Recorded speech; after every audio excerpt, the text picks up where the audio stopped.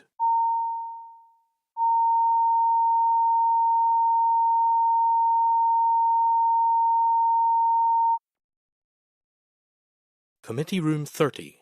Sound.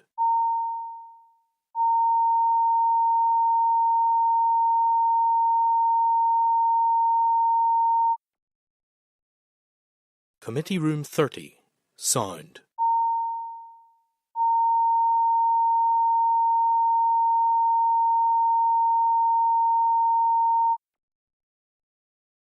Committee Room 30.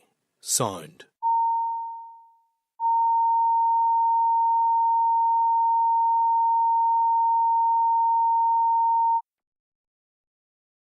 Committee Room 30. Sound.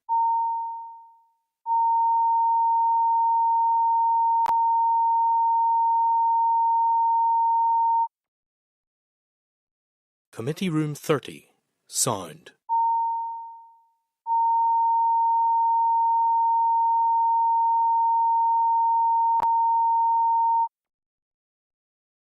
Committee Room 30. Sound.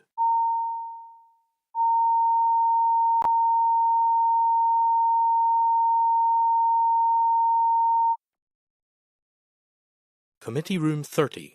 Sound.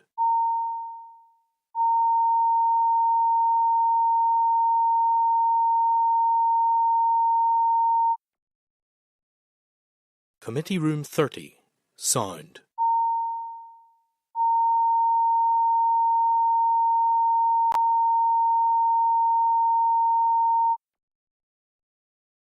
Committee Room 30. Sound.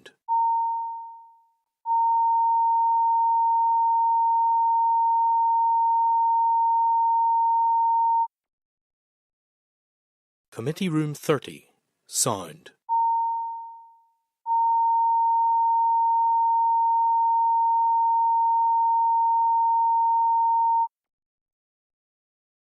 Committee Room 30. Sound.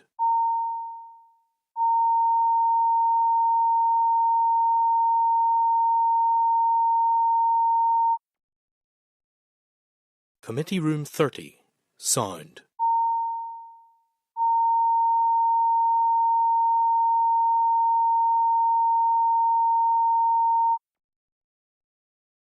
Committee Room 30. Sound.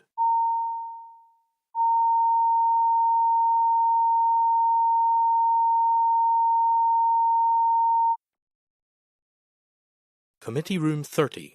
Sound.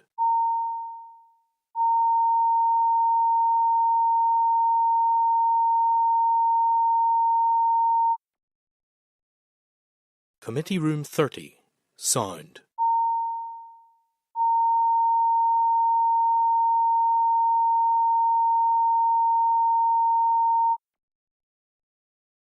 Committee Room 30. Sound.